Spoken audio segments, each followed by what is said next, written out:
요즘 제가 늘 예배 시간이면 가장 많이 사용하는 그 단어가 있습니다. 예수님이 이 땅에 오셔서 사신 그 공생에 예수님의 사역의 초점을 맞추면서 성경 전체를 이제 묵상을 하면서 듣고 있는 하나님의 음성을 우리 성도들과 함께 듣기 위해서 그러면서 이제 가장 많이 사용하는 언어가 천국 백성이라는 이게 예수님 믿으면 하나님의 자녀가 되어지고 설교를 통해서 성경 공부를 통해서 늘 들었던 그 이야기지만 특별히 예수님이 가장 많이 사용하신 언어가 천국이라고 하는 단어였고요. 그 예수님 믿으면 하나님의 자녀가 되어서 하나님이 예비하신 것들을 상속을 받는 상속자가 되어져서 하나님 나라 천국을 기업으로 하는 사람이 되어지는 그 복된 사람이 되어지는 것이고요. 그런데 천국 백성이 되어졌으면 이 땅에 사는 날 동안도 예수님 알지 못하고 천국 백성이 아닌 이 세상이 전부인 줄 알다가 소망도 없이 죽으면서 지옥으로 가는 사람들과는 근본적으로 좀 달라야 돼요. 근본적으로 달라야 돼요. 그 말씀을 주님께서 여러분 이 성경 말씀을 통해서 우리에게 들려주시는 것입니다. 그래서 제가 정말 이 찬양 예배 시간에 제가 그 마태복음 강론을 시작을 했어요. 그래서 강의를 했습니다. 그러다가 참 이제 어쩌면 이제 주일 낮예배 시간에 올라오는 성도들이 다 들어야 될 말씀으로 이 산상보험 말씀이 제 마음속에 하나님이 본성이에요. 그래서 지금 이 낮예배 시간에 지금 산상보험의 말씀을 지금 제가 강론을 하기 시작을 한 것입니다. 그럼 정말 이 천국 백성이 되어졌으면 예수님이 여러분 그 마태복음 5장, 6장, 7장의 말씀이 산상보험이라고 일컬어지는 그 말씀입니다. 그 복음 중에 복음, 천국 복음의 핵심 내용이 담겨 있는 예수님이 직접 그것도 이제 많은 무리들이 아닌 예수님을 가까이 따르고 있는 제자들에게 들려주신 말씀 이게 여러분 마태복음 5장, 6장, 7장입니다. 산상보험입니다. 이 말씀을 아시면서 정말 천국 백성이라면 어떻게 살아야 될 것인가를 이제 말씀해 가시는 것인데 제일 먼저 말씀하신 것이 팔복에 대한 말씀을 주신 거예요. 근데 팔복에 대한 말씀은 제가 한 절씩 한 주 동안 강론을 했어요. 찬양 예배 시간에 올라온 분들에게는 반복의 교육을 받아서 제가 반복을 할 수는 없고요. 근데 이 팔복에 대한 그 말씀은요, 8번째 복을 빼놓고 나서는요, 이 복 있는 사람이라는 어떤 사람이냐면 이 마음이 좀 마음이 가난한 사람이 되어야 되고 그 마음으로 애통하는 사람이 되어야 되고 마음으로 온유한 사람이 되어야 되고 이 마음이 의를 위하여 정말 줄이고 목마른 자가 되어야 하고 긍휼히 여기는 마음이 되어야 하고 마음이 청결한 자가 되어야 하고 그리고 화평하는 마음을 가지고 화평하게 하는 사람이 되어야 된다는 이게 그 예수님 믿고 천국 백성이 되어지면 이 지내야 되는 이 마음 성품을 말씀해 주십니다. 이 마음 성품. 그래서 인생이라는 것을 아셔야 됩니다. 이 마음이 잘못되어지면요 인생은 절대 행복하게 살 수가 없습니다. 근데 마음은 이 마음을 말씀하시는 마음은 그 다음에는 이제 그 마음이 그렇게 되어지고 난 뒤에는 예수님 믿는 천국 백성들이 이 땅에서 살 때에는 소금이 되어 살아야 되고 빛으로 살아야 될 것을 제가 지난주일날 말씀을 드렸죠. 소금은 맛을 낸 살맛이 나게 하는 내가 살고 있는 삶의 현장을 살맛이 나도록 내가 들어가 있기 때문에, 가정 속에 내가 있기 때문에, 교회 속에 내가 있기 때문에, 일터에 내가 있기 때문에, 나라는 사람이 있기 때문에, 마을 속에 나라는 사람이 있기 때문에, 이 사회 속에 나라는 사람이 있기 때문에, 대한민국 땅에 나라고 하는 존재가 있기 때문에 내가 있는 곳이 살맛이 나는 세상으로 만들어줘. 굉장히 중요한 것입니다. 저는 이 말씀을 부탁을 하시는 것입니다. 그 다음에 빛으로 살라는 거예요. 세상이 어두워져 가고 있고 이적이 돼가지고 있고 탐욕을 부리고 있고 정말 그 얼마나 제가 이번에 교회당을 이제 짓는 가운데 우리 성도들은 가까이 와서 못 보니까 경험하지 못하는데 마을 주민들 오늘 들어와서 참 힘들게 하고 지금 이제 교회당을 제가 건축하기 위해서 업자를 선정해서 맡겨놨는데 업자도 보면 돈을 벌기 위해 사업을 하는 사람이긴 하지만 참 그런 마음들이 받으면서 세상이 너무나 이기적이구나 악하구나 얼마나 어두운지 모르겠어요. 이런 어두운 세상 속에서 그런 집산사들과 똑같이 살지 말고 정말 예수님을 닮아서 착한 빛을 착한 행실로 빛을 비추면서 살아야 될 것을 우리 주님이 말씀을 하신 것입니다. 근데 여러분 오늘 이어진 말씀을 제가 묵상을 길게 했어요. 우리 교우들과 함께 우리 예수님의 음성을 듣고 싶어서 길게 했어요. 근데 이 말씀을 묵상하는 가운데 제가 들은 말씀을 오늘 이 시간에 전할 건데요. 그 정말 우리 마음이 굉장히 중요한데 우리 마음이 예수님의 성품을 닮은 가난한 그 심령이 되어지고 정말 애통하는 마음이 되어지고 죄에 대해서 그의 애통하는 마음이 생겨나고 그리고 온유한 마음이 되어지고 의를 위해서 예수님을 위해서 복음을 위해서는 정말 그 죽이고 목말라 하는 그런 마음이 되어지고 그리고 긍휼히 여기고 마음이 청결해지고 그 화평한 마음을 가진 걸 화평케 하는 사람 그런 마음이 되기 위해서 그 세상 속에서 정말 주님이 부탁하시는 대로 소금이 되어 빛이 되어 정말 살아야 되는데 그렇게 하기 위해서는 정말 필요한 것이 무엇이 필요할까? 그럴 때에는 어떻게 하면 우리의 마음이 예수님의 마음 성품을 닮아갈 수 있고 어떻게 하면 우리가 세상 속에서 소금이 되고 빛이 되어 살 수 있을까? 그 말씀을 오늘 본문에서 주님이 들려주시는 것입니다. 그러기 위해서는 우리가 알아야 될 내용이 뭐냐면 하나님의 마음이 하나님의 뜻이 무엇인지를 알아야 됩니다. 하나님의 마음, 예수님의 마음이 어떤 마음인지 그 하나님의 마음, 예수님의 마음, 예수님의 뜻을 모르면요 하나님의 예수님의 마음을 닮아갈 수가 없고요 성품과 인격을 닮아갈 수가 없어요.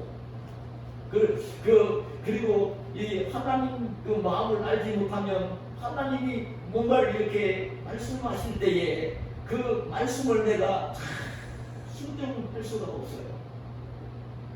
그래서는 오늘날 예수 믿는 사람들은 사실 하나님의 자녀가 되고 천국을 기업으로 받을 사람들이잖아요. 다 너무나 귀한 사람들인데 왜 이렇게 이 예수님 성품을 못 담고 있고 왜 그 예수님 믿는다고 하면서도 왜 세상 속에 소금이 되지 못하고 빛이 되지 못하고 있을까? 그 하나님의 마음을 제대로 알지 못하기 때문에 하나님의 뜻을 제대로 알지 못하기 때문에 그리고 세상을 살면서 세상에 대한 욕심이 오히려 하나님 마음과 하나님 뜻보다 나에게도 좋게 여겨져서 하나님 마음과 하나님의 뜻을 저버리고 내 좋은 대로 행동을 하는 그러기 때문에 지금 세상 속에 소금도 안 되고 빛도 안 되고 예수님을 닮아가지도 못하고 이런 마음이 되어요. 여러분들은 우리 아들 며느리가 지금 성주 셋을 기르면서 느끼는 게 많을 거예요. 아들 딸에게 잘 되게 하고 싶어서 엄마 아빠로서는요 잘될 얘기만 해주거든요. 잘될 얘기만 좋은 것만을 주문을 하거든요. 그 나쁜 생각을 하고 있고 나쁜 행동을 하고 그걸 고쳐야 될 것 같아서 그걸 얘기를 해주거든요. 그렇게 하기를 바라거든요. 근데 그 말을 들을 때에 아버지 마음이 말로만 하는 게 아니라 아버지 어머니 마음속에 담겨 있어서 아들 딸이 잘되게 하려고 이런 말 저런 말을 사실은 잘되게 하려고 얘기를 하는데 그게 아버지 마음 어머니의 마음을 잘 알지 못하고요 자기 좋은 대로 자기 편한 대로 그냥 생각을 하고 안 변하는 그 이의 복을 받지 못합니다. 나는 우리 하나님의 자녀들도 같이 여깁니다. 우리 하나님이 우리 로마서 8장 32절에 뭐라 했습니까? 우리 자기 아들을 아끼지 아니하시고 우리 모든 사람을 위하여 아들을 내어주시니까 아들까지 내어주시니까 우리에게 모든 것들을 주시지 않겠느냐고 말씀을 하세요. 주실 수 있어요. 하나님은 약속하신 대로 다 주실 수 있는 분입니다. 여러분 오해하지 마시길 바랍니다. 저는 목사로 살면서 늘 듣는 음성이 그것입니다. 하나님은 하나님 마음에 들게 생각을 하고 있고 하나님 마음에 들게 행동을 하고 있으면요 복을 주시는 분입니다. 여러분 아들 딸도요 아버지 어머니 마음 애타게 감불이 있고 잘되게 하기 위해서 아버지 마음 어머니 마음을 전달하면서 한달 뒤에 말씀을 가르치는데 늘 거부하고 있으면요 아버지 어머니 마음 다치는 겁니다. 안 두고 싶어지는 것입니다.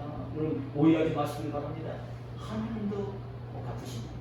안 그래 우리 예수님 믿는 사람들이 참 뭘 받아도 이 땅에 살 수 있는 것을 하나님이 지으신 세상이고 하나님이 다스리신 세상이고 하나님이 예비하시고 있는 천국 아닙니까? 우리 예수 믿는 사람들은 바로 그것 아닙니까? 어떻게 살아야 될 것인가를 알아야 되는 거예요. 그래 예수님께서는 하나님의 마음, 하나님의 뜻을 그렇게 알려주어야 천국 백성들이 바르게 살 것이기 때문에 다음으로 중요하게 다루는 말씀이 오늘 본문 말씀입니다. 이 말씀 속에는 하나님의 마음과 하나님의 뜻이 그 하나님 말씀인데 그 하나님 말씀과 예수님과의 관계가 어떤 관계인가 이 말씀을 예수님이 선언을 하시고 있고요. 하나님 말씀, 하나님의 뜻이 예수님하고 도대체 어떤 관계가 있는가를 말씀해 주시고 있고요. 그 다음에 하나님 말씀에 대해서는 우리 예수님 믿는 사람들, 천국 백성들이 어떤 사색을 가져 관계를 맺어야 돼요. 말씀과 그리고 그 하나님 마음 말씀을 통해 하나님 마음과 뜻을 알았을 때에는 어떻게 생활을 할 때에 정말 이 세상에서도 복이 되어지고 하나님 나라 천국에 가서도 귀한 사람이 되어진다. 이 말씀을 들려주신 것입니다. 이어지는 말씀입니다. 그러니까 여러분 팔복에 대해서 송력이 시대한 말씀을 듣고 난 뒤에 오늘 이 말씀을 들으면서는 여러분 정말 그렇구나. 하나님 마음과 하나님 그 생각은 하나님의 뜻은 하나님의 말씀인 것입니다. 근데 그 하나님 말씀은 도대체 예수님과 어떤 관계가 있는 것이고 그리고 하나님 말씀 앞에서는 예수님이는 내가 천국 백성된 내가 어떤 자세를 취하며 관계를 맺어야 되는지 그리고 그 하나님 마음과 뜻을 알았을 때는 어떻게 한 것이 정말 나에게 진정한 복이 되는 것인지 오늘 이 본문 말씀이 우리에게 그것을 일깨워 주는 것입니다. 주님께서는 먼저 이런 말씀을 하세요. 내가 율법이나 선지자를 폐하러 온 줄로 생각하지 말라. 폐하러 온 것이 아니요 완전하게 하려 하냐. 예수님 이렇게 말씀을 하세요. 이 말씀과 예수님과의 관계를 예수님이 그 따라오는 제자들에게 천국 백성들에게 알려주어야 되기 때문에 예수님 내가 왔는데 내가 세상에 왔는데 내가 온 이유는 뭐냐면 율법이나 선지자를 폐하러 온 것이 아니라 율법이나 선지자를 완전하게 하기 위해서 오셨다. 이 말씀하십니다. 여기 율법이나 선지자는 게 무슨 말씀이냐면요. 율법은 그 모세가 기록을 한 토라, 모세오경을 가르칩니다. 창세기부터 신명기까지 율법은 그걸 가르치는 말이고요. 선지자라고 기록을 했는데 그럼 원문에 보면요. 제가 원문을 이렇게 살펴보니까요. 우리말은 선지자라고만 했는데 실은 거기에 보면 어떤 말씀으로 기록이 되어 있냐면 복수형으로 기록이 되어 있어요. 그래서 이 말씀은 역사서라고 여러분들 성경을 분류할 때 모세오경 그 역사서, 시편, 대선지서 이렇게 분류를 합니다. 구약 성경을. 그렇게 역사서로 분류되어지는 전기 예언서와 그리고 선지자들의 기록을 한 후기 예언서, 이 말씀들을 다 가득하는 것이 이 선지자, 프로페타스라는 이 말의 의미가 그런 단어입니다. 우리말로 그냥 선지자라고 기록을 해놨는데, 그렇기 때문에 율법이나 선지자라는 말은 이 선지자들을 통해서 기록한 구약 성경 말씀 전체를 가리키는 말입니다. 모세가 기록을 하고, 다윗이 기록을 하고, 이사야가 기록을 하고, 말라기가 기록을 한 구약 성경 전체의 말씀을 율법과 선지자로 예수님이 말씀을 하신 것입니다. 그건 예수님이 이 땅에 오신 목적을 얘기하시면서 내가 그 구약 성경 말씀을 폐하러 무효화시키려고 없애려고 온 것이 아니라 구약 성경 말씀을 완전하게 하시기 위해서 오셨다는 말씀을 하신 것입니다. 예수님이 구약의 완성자로 오셨다는 것입니다. 구약 성경의 말씀이 하나님의 말씀이지만, 하나님 말씀이기 때문에 우리를 일깨우는 말씀이지만, 그 하나님 말씀이면서도 어쩌면 하나님의 그 말씀을 지켜서 구원받을 사람은 없기 때문에 없잖아요. 그래서 하나님 말씀이 잘못된 것은 아니지만 구원받을 백성들을 위해서는 그게 안 되기 때문에, 그 구원을 위해서는 더 필요한 예수님이 오셔야 되기 때문에 그 율법의 완성자로 예수님이 오셨다는 말씀을 하시는 것입니다. 그래서 제가 종종 설교를 할 때 말씀을 드렸지만, 우리 예수님은 성부, 성자, 성령, 성자로서 천지 만물을 창조하실 때에 함께 성부와 성령과 함께 천지 만물을 창조하신 분이세요. 그리고 그 육신을 입고 우리를 구원하러 오신 분이 예수 그리스도입니다. 성경은 정확하게 요한복음 1장 1절이야 3절에 제 얘기가 아니라 하나님 말씀이니까 잘 들으셔야 됩니다. 예수님은 본래가 말씀이십니다. 말씀이십니다. 태초에 말씀이 계시니라. 이 말씀이 하나님과 성부 하나님과 함께 계셨으니 이 말씀은, 성자 말씀은 곧 하나님이십니다. 예수님도 성자도 말씀도 하나님이셨다. 그가 이 말씀이, 예수님이 태초에 하나님 성부 하나님과 함께 계셨고 만물이 그로 말미암아 말씀이신 예수 그리스도로 말미암아 지은 바 되었으니 지은 것이 하나도 그가 없이는 된 것이 없습니다. 참고주세요. 예수님이 이렇게 얘기할 때 나 이해가 잘 안 될지 모르는데, 이 말씀을 하시면서 14절 내려가서 말씀이 육신이 되어 우리 가운데 거하시네.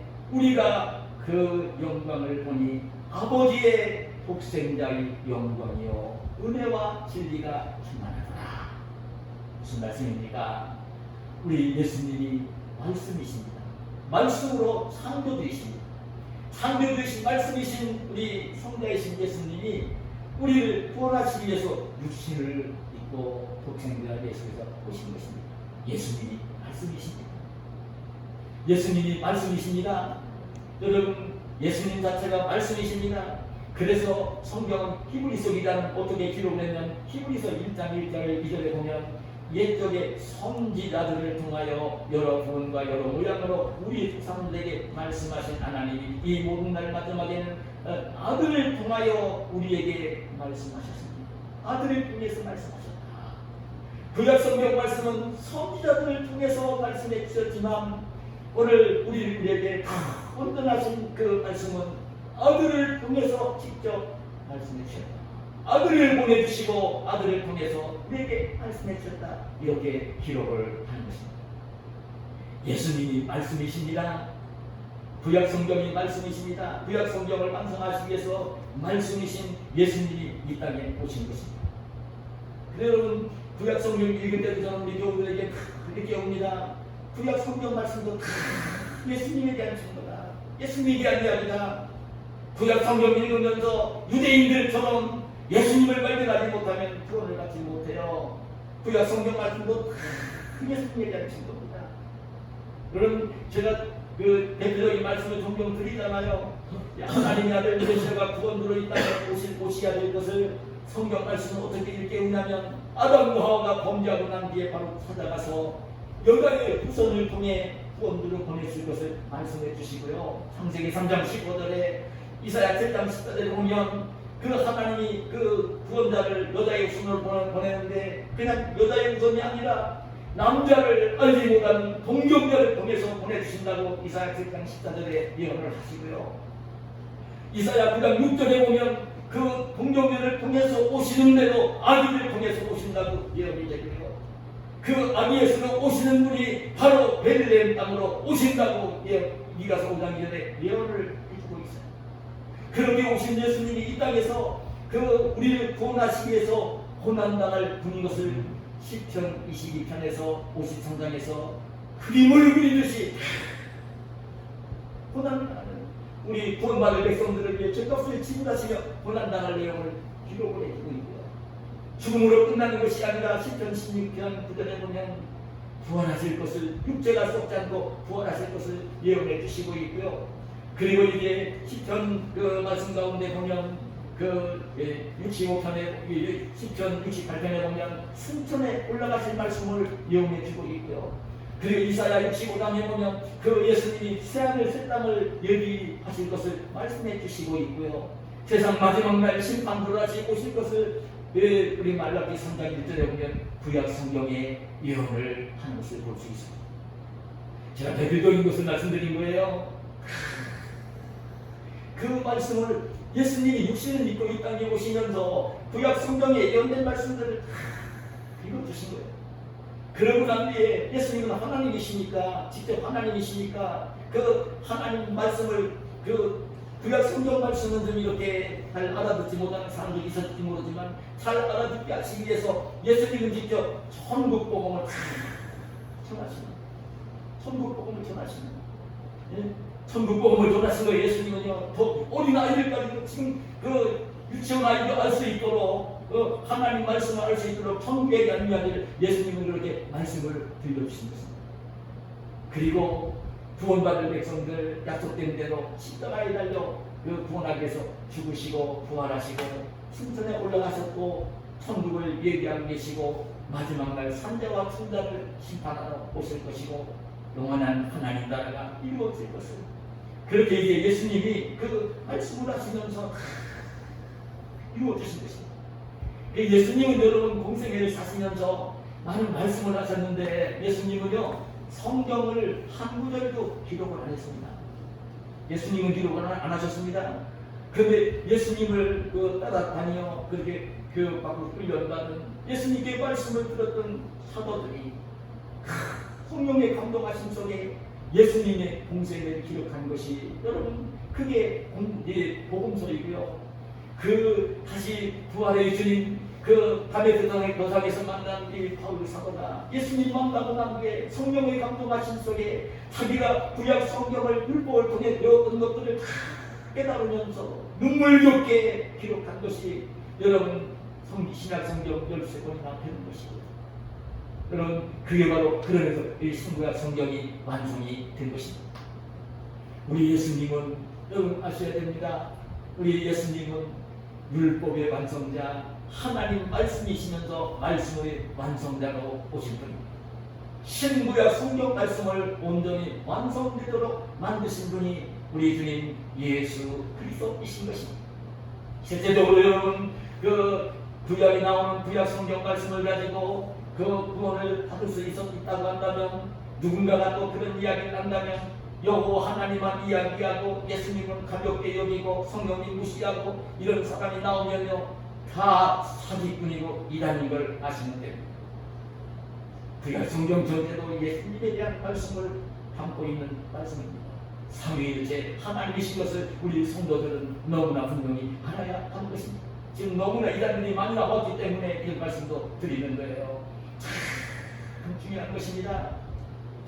정말 예수님이 안 오셔도 이 구약 성경 말씀을 가지고 구원을 받을 수 있다 그러면요 저는 왜 사기꾼이냐면 예수님 오신 것 자체를 부인하는 것입니다. 얼마나 잘못된 것인지 모릅니다. 예수님을 부인하는 얘기입니다.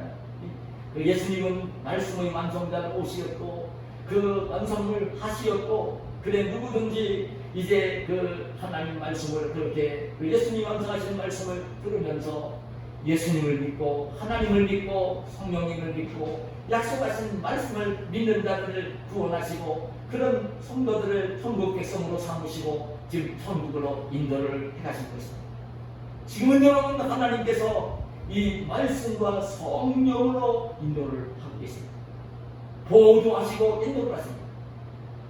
그런 주님이 이 말씀을 하시면서 이어서 하신 말씀을 보면 이런 말씀을 했어요. 18절에 진실로 너희에게 이르노니 천지가 없어지기 전에는 율법의 1.1획도 결코 없어지지 아니하고 다 이르리라. 예수님이 이 말씀을 하신 거예요. 예수님이 오신다는 내가 율법이나 선자를 폐하러 온 일로 생각하지 말라고 폐하러 온 거 아니라고 나는 그 율법과 선지자를 완성하기 위해서 왔다고 이 말씀을 하시면서 이어서 그 말씀을 하시는 거예요.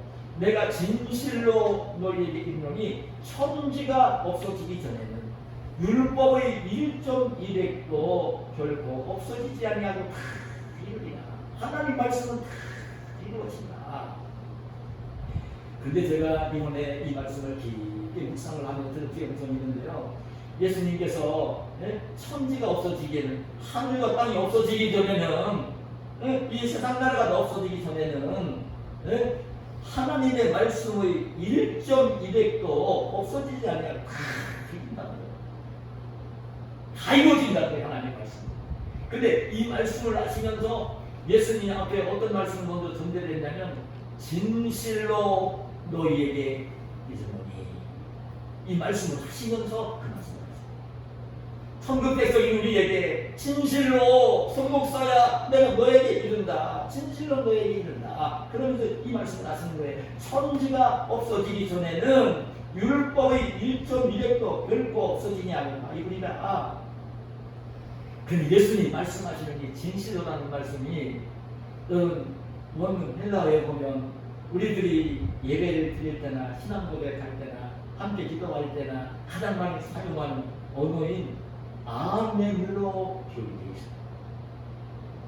예수님이 지금 말씀하시는 이 진실로라는 말이 말씀, 이 말로 진실로라고 번역이 됐어요. 근데 원문에 보면 이 말이 뭘로 기록이 되어 있냐면 아멘으로 기록되어 있어요. 아멘. 아멘으로 되어 있어요. 원문에 아멘이라는 레고 튀민이라는 말로 아멘이라는 말로 기록되어 있어요. 일단 이 말씀 묵상을 하면서 그래 찾아봤어요. 이제 그랬더니 복음서에 예수님이 말씀하실 때에 진실로라는 그 말씀들이 예수님 말씀하실 때 진실로 내가 너희에게 이르노니 진실로 너희에게 이르노니 진실로 너희에게 이르노니 이 진실로라는 말씀이 뭘로 되어 있느냐면 아멘으로 되어 있어요. 아멘으로 되어 있어요. 예수님 말씀 이구여로 말씀하시면서 선포하시는 말씀 가운데 먼저 진실로라는 말을 말씀 붙인 게 복음서 읽어보세요. 요한복음에는 진실로 강조하면서 붙이셨어요. 이 말씀이 다 뭘로 나오냐면 아멘이라는 말로 기록이 된 것을 보았습니다.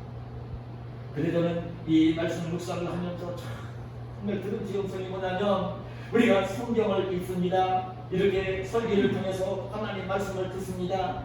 이 들을 때에 중요한 게 뭐냐면요. 중요한 게 이 성경을 읽을 때 하나님의 음성을 들어야 되고 설교를 들을 때에 하나님의 음성을 들어야 되는데 그러기 위해서 정말 중요한 게 뭐냐면 그래 대단원야 교회 바울 사도가 편지를 보내면서 고마워하면서 이런 이 베드로 2장 13절에 이런 말씀을 하세요. 이러므로 우리가 하나님께 끊임없이 감사함 너희가 우리에게 들은 바 하나님의 말씀을 받을 때에 하나님의 말씀을 받을 때에 사람의 말로 받지 아니하고 하나님의 말씀으로 받으니 이 베드로에게 성도들이 믿음의 역사, 그 사랑의 수고, 소망의 인내로 그 지역에 향기를 풍기는 소문을 내는 아름다운 교회가 되었잖아요.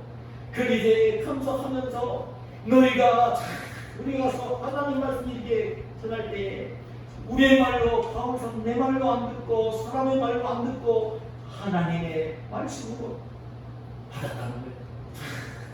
그걸 감사하면서 이 편지를 쓰는 것을 볼 수 있습니다. 그래야 하나님 말씀에 대해서 굉장히 중요한데, 그래 고린도후서 1장 20절에 보면 하나님의 약속은, 하나님의 말씀은 얼마든지 그리스도 안에서 예가 됩니다. 하나님 말씀은 언제나 예가 된다는 거예요. 예라는 거예요. 아니오가 아니라 하나님 말씀은 언제나 예가 된다는 거예요. 그러면서 그런 말미암아 우리가 아멘하여 하나님께 영광을 돌리게 됩니다. 하나님 말씀은요 예해야 되는 거예요. 우리 제가 동네 그 자녀를 배워서 부모에 얘기했지만, 부모가 무슨 말씀을 할 때는 나이를 먹어서 치매가 걸리기 전에는요, 부모가 무슨 말씀을 할 때는요, 아니요라는 생각을 가지고, 아니요라는 마음을 가지고 안 받으려고 하고 내 생각과 내 뜻을 집어넣어서 계산을 하면서 부모가 얘기하는데도 싫어서 아니요 하는 자세를 가지고 말씀을 받지 말고요, 부모 말씀할 때는요, 아멘, 예로 예로 받아야 됩니다. 이 아멘으로 받아야 됩니다. 아멘으로 받아야 되는 거예요. 여러분, 저는 오늘 성도들과 하는 말씀을 이 말씀을 드리면서 정말 우리 성도들이 이 땅에서 하나님의 절대적인 인도와 보호, 성령님의 인도하신, 성령님의 보호하신, 하나님의 약속하신 복을 누리며 살기 위해서는요, 하나님 이 말씀 앞에 어떤 자세를 보이느냐가 잘 중요해요. 하나님 말씀 앞에 어떤 자세를 보이느냐, 내가 어떤 하나님 말씀 앞에 내가 어떤 생각을 갖고, 하나님 말씀 앞에 내가 어떤 마음을 품고, 하나님 말씀 앞에 내가 어떻게 말하고, 하나님 말씀 앞에 내가 어떻게 행동을 하는 것이 참 중요합니다. 근데 성경을 읽을 때, 설교를 들을 때는 여러분 예하는 다시 예하는 다시 아멘으로 읽으세요. 성경 읽을 때 아멘으로 읽으세요. 아멘으로 읽으세요. 아멘으로 읽으세요. 설교를 들을 때 순서가 좀 사기꾼 아니잖아요. 이단 목사도 아니잖아요. 아멘으로 들으세요. 하나님 말씀을 읽을 때도 아멘, 들을 때도 아멘, 이렇게 들어야 돼요. 그럴 때에 성령이 그 말씀을 아멘으로 내가 읽고, 아멘으로 내가 그 말씀을 들을 때에 그 아멘으로 내가 말씀을 받아서 마음속에 담느냐, 하나님의 성령이 그 말씀과 함께 역사해요. 저는 지난주에 얼마나 이걸 뜨겁게 경험했는지 모릅니다. 제가 지난주에 광고를 드렸잖아요. 제가 예배를 마치고 돌아가면서 지금 주민들이 오후 5시에 오겠다고 그 연단 요청을 해서 허락을 해서, 예의 같은 내려가면 5시에 주민들이 올 거라면, 그래서 내가 기도 못하고 우리 성도들이 드렸죠. 성도들이 기도해 주신 것 같아요. 얼마나 기도가 되는지 모릅니다. 나는 그래 처음 찾아왔을 때 난리를 치고 그랬으니까, 이제는 건축 허가를 받아 짓고 있으니까 주민대표 2이나 3명 올 줄 알았어요. 근데 고백입니다. 많이 안 올 줄 알았어요. 2명이나 3명 와서 무슨 필요한 이제 저한테 교회가 동네에 물이 안 빗게 해달라고 하는 몇 가지 조항을 이렇게 적어서 찾아와서 나랑 이제 편하게 협의하면서 그거 하도하려고 올 줄 알았어요. 고백입니다. 제가 그래 주민들 내가 섬기려고요. 이런 사랑 하나 들으세요. 내가 내려가면서 최선한 몫의 선물을 준비해 갔어요. 오늘 그분들하고 대화하고 난 뒤에 편하게 참아시고 돌려보내려고요. 또 제 가진 목사가 가진 생각을 얘기를 해도 그래서 야, 근데요 10명이 넘게 처음처럼 때로 몰려왔어요. 그리고 종례자가 각서를 받는 협의서를 만들어 가서 내 사인을 받으러 옵니다. 근데 저는 가서 주인들이 벌써 5분절로 막 이런 얘기 인사 나누고 난 뒤에 이런 얘기 저런 얘기 막 나올 때 저는 내 눈으로 빨리 그냥 읽어봤어요. 근데 그게 조항이 뭐였느냐면 첫 번째 조항은요 그런 얘기를 했어요. 크게는 3가지로 나눠가지고 왔는데, 첫 번째는 이 교회가 여기를 운영이 되어지면서 소음이 나지 않게 해달라. 그건 요구할 수 있는 거예요, 주민들이면. 두 번째는 주차장을 하지 말아달라. 절대 지금 교회 지금 뒤에 마을에 있는 기대는 차리지 마라. 두 가지를 그렇게 적어왔고요. 세 번째는 기가 막힌 내용을 적어왔어요.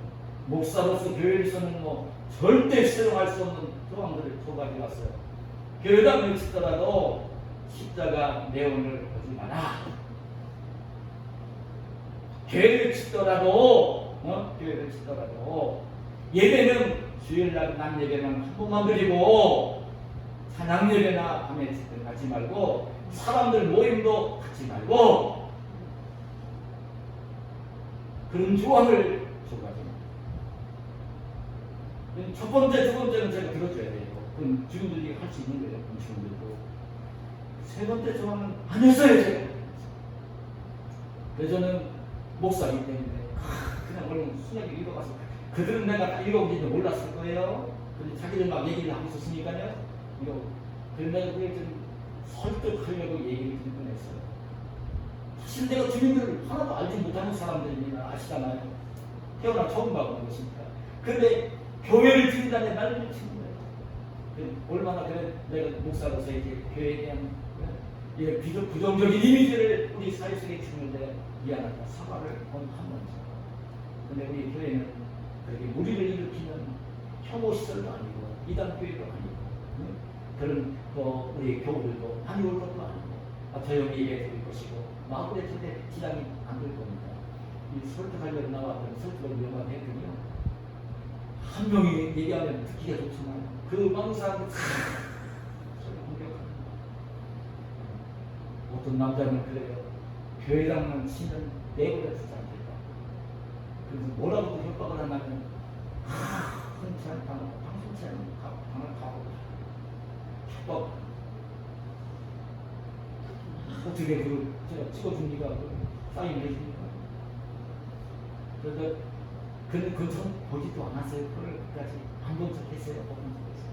자기들끼리 퍼붓다가 이렇게 왔어요. 근데 정말 우리 집사람 곁에 앉아있었지만 혼자 앉아있고 10몇 명이 저를 공격해 오는데 그래 좀 감당하기 어렵더라고요. 저 목사들의 감정이 없겠습니까? 감정이 있는 거 아닙니까? 얘기를 할 수 있는 것이고 그냥 속이 그냥 10번, 1000번 막 지지고지는데 그때를 떠오르는 말씀이요. 제가 우리 교회에 설교한 온유한 자는 온유해야 된다는 말씀. 하나님의 성령이 그 시간에 들려주세요. 그리고 또 한 가지 말씀 뭘 들려주시냐면 그 막 박제가 쏟아지는데 막 저를 협박하는데 괴로운데 그때 들려주신 말씀이 뭐냐면 의를 위하여 주님을 위해 복음을 위해 박해를 받는다는 복입니다. 그 말씀을 들려주십니다. 하나님의 성령. 그 시간에 다른 그 시간에 나를 나서 힘들게 하는 사람들이 있는 그 사람들이 막 하는데 그 말씀이 그냥 하나님의 음성 성령이 들려주십니다. 그리고 마음속에 평안한 마음을 주십니다. 뒤집어지던 마음이 일순간에 내 마음이 진정해집니다. 마지막까지 내가 편한 얼굴로 감동을 하나도 드러내지 않고 그들이 갈 때까지 들어주고 그리고 각 쌓인 안에 돌려보냈습니다. 근데 고백입니다. 그날 밤 지난 주일 저녁 숫자를 못 먹었어요. 얼마나 힘들어요. 그래 쉽게 가시겠습니까? 얼마나 그게 되는지. 저도 잠을 자려고 하니까요. 협박 같은 남자 얼굴이 떠오르면서 교회당만 지금 내버려 안 될 것이고 재앙임하게 할 거라고 해코지 하겠다는 거거든요. 와서 쉽게 얘기해서 소년을 그렇게 한다는 해방이 됐다는 얘기거든요. 그런데 그 밤에 누가 그 해코지를 하러 올 것이 아닌가 이런 마음이 들으니까 마음이 편하지 않죠. 밤이 깊어지면서 그때까지 십사람은 그게 너무 쓸쓸함이 밤이 안 들렸었는데 저도 밤에 좀 그런 마음이 들면서 막 밤이 막 깊어가면 잠이 안 오는데 그때 하나님께서 성령이 위로를 해주세요. 저 그 순간에 그 온유하는 마음 가지고 박해를 받을 때 그냥 그냥 그 자리에 돌 던지고 돌마다 죽더라도 그냥 평안한 마음이 들더라니까요. 근데 주님께서 그때 밤이 가는데 평안을 주십니다. 잘했다. 박해를 받으면서 감정을 드러내지 않았으니 참 잘했다. 그렇게 그들이 가지고 와서 형이서 만들어 가지고 와서 자기들 입맛에 맞는 데 빼달라고 주는 내용 그거 안 들어주고 그래도 끝까지 그냥 어려움 당하면서도 하나님 참 잘했다. 하나님 그러십니다. 그랬더니 넘치는 기도가 필요합니다. 여러분 우리 하나님의 사람들은 알아야 됩니다. 오늘 하나님은 오늘날 말씀과 성령으로 역사를 하십니다. 말씀과 성령으로 역사를 하십니다. 하나님 말씀을 담고 있으면요 그때에만 하나님 말씀을 담고 있으면요 그 상황에 맞는 그 말씀을 하나님 성령이 또 그 성령이 함께 해주십니다. 난 그래 지난 주일 그 시간을 보내면서 야 그렇구나 어떻게 내그도 사도가 순교의 날이 오는데도 순교의 제목이 될 수 있었을까? 목사님에도 궁금했거든요. 참 궁금했어요 저는요. 바울 사도가 자기 죽음이 오는데도 왜 평안에 가면서 그렇게 빌립보 교회에 디모데에게 편지를 줄 수 있었을까 궁금했어요 저는요. 그런데 그 말씀을 제가 깨닫게 됐어요. 넘치는 위로 돌마다 죽어도 괜찮겠다는 그 마음을 하나님이 그때 주시더라고요.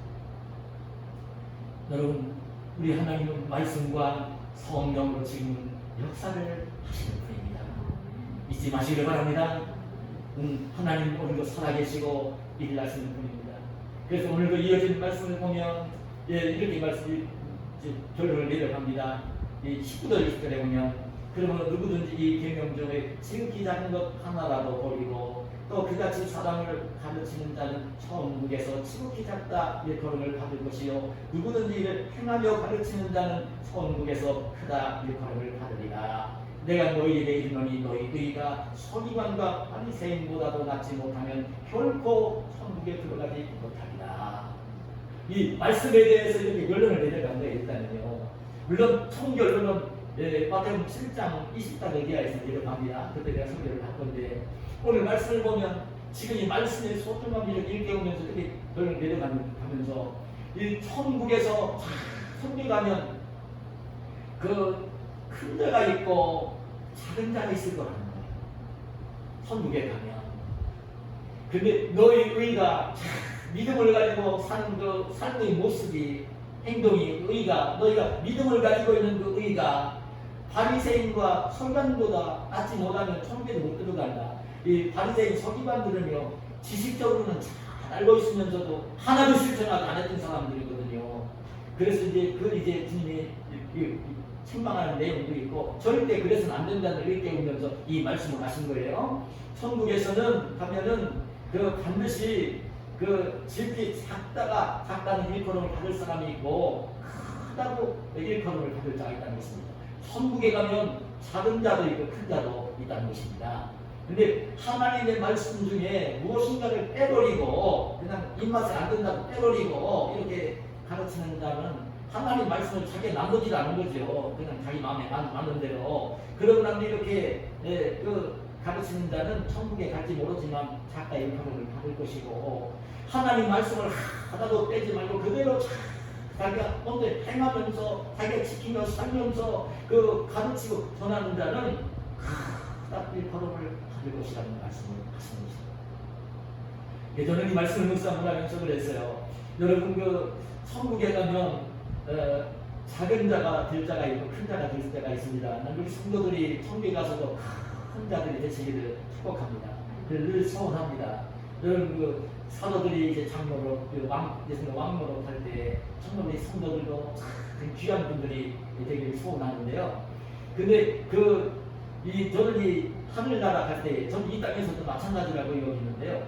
여러분 요즘 우리나라 대통령이 지금 들어선 정부가 자유, 공정 얘기를 많이 합니다. 자유와 공정 얘기를 많이 합니다. 내가 그래서 참 오늘 이 말씀 묵상하다가 떠오르는 게 뭐냐면 우리가 사용한 언어 가운데 공평이라는 말과 공정이라는 말이 있습니다. 비슷해 보이지요? 공평해, 공평한 거, 공정한 거, 비슷해 보입니다. 근데 제가 그 말씀을 깊게 생각해 봤어요.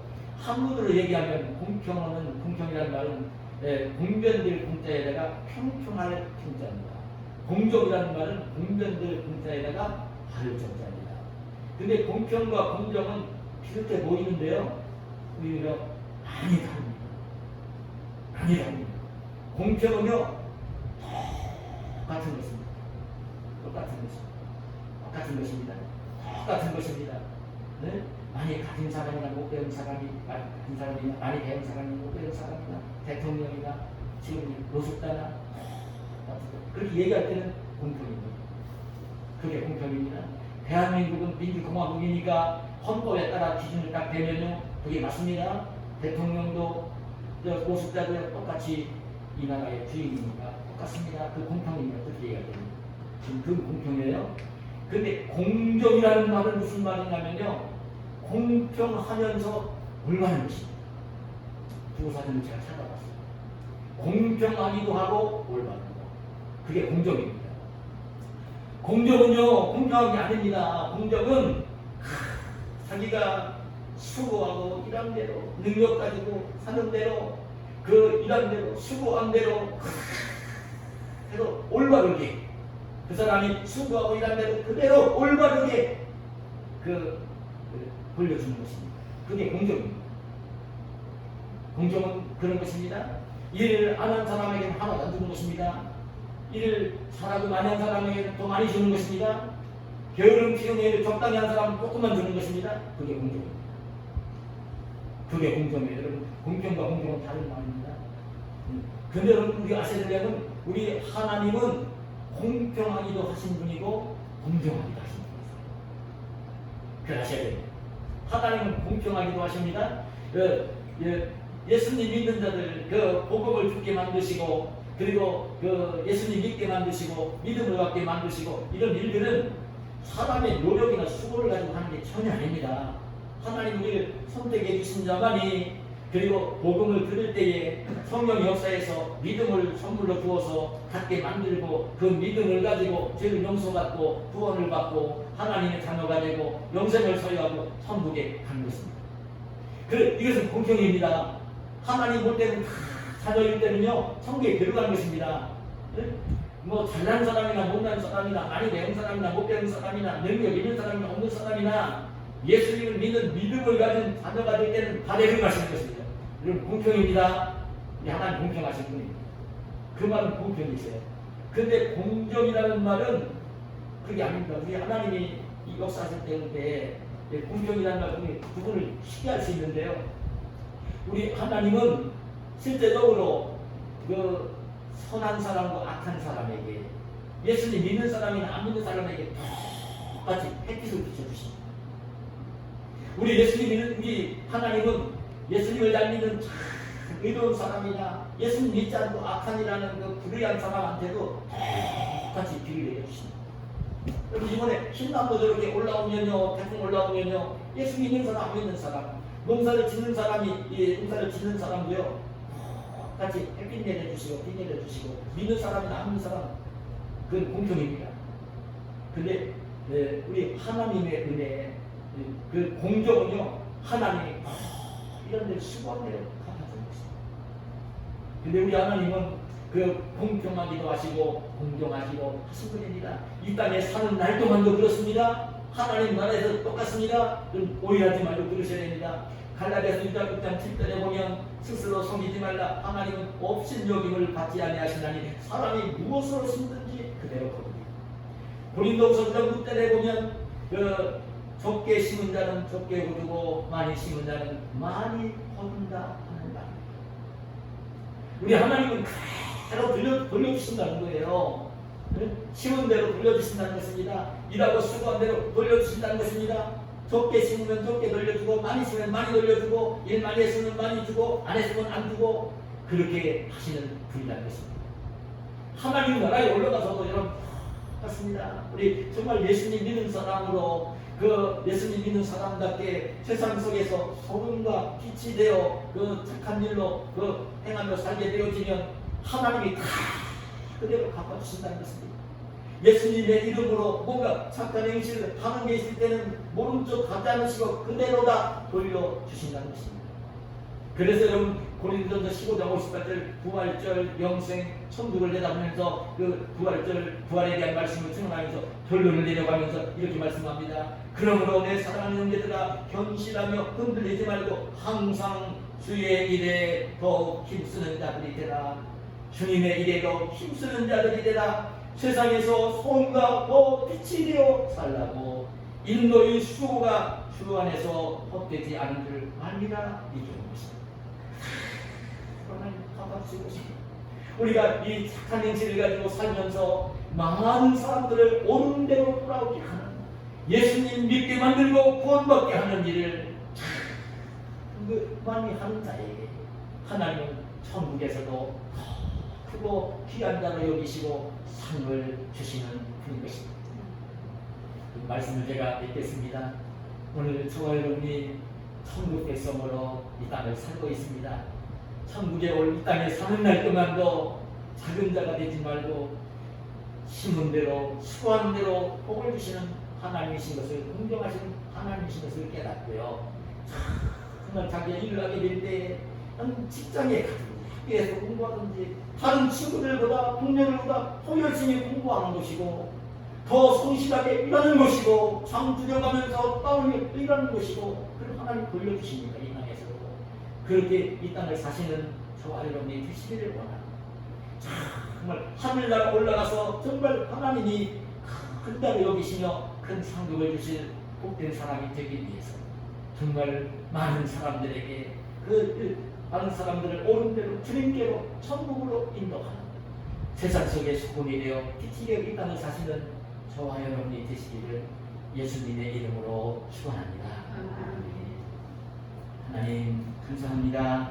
오늘도 우리를 사랑하셔서 천국 백성인 것을 일깨워주시고 천국 백성의 아름다운 성품을 지니고 천국 백성답게 소금과 빛으로 살라고 하시고 소금과 빛으로 살기 위해서 오늘 하나님의 뜻이 무엇인지 그 하나님 말씀을 일깨워주시고 그 하나님 말씀을 이제 우리가 아멘으로 받아서 그 말씀을 지키고 그 말씀을 전하고 그래서 많은 사람들을 옳은 대로 그 예수님께로 돌아오게 하는 착한 행실을 가지고 사는 저희들이 되게 하기를 내원하시는 주의 음성을 들려주셔서오니 감사합니다.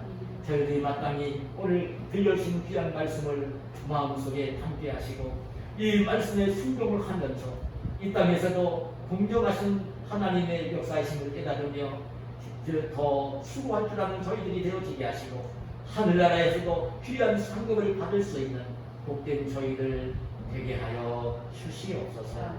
예수님의 이름으로 기도하옵나이다. 아멘.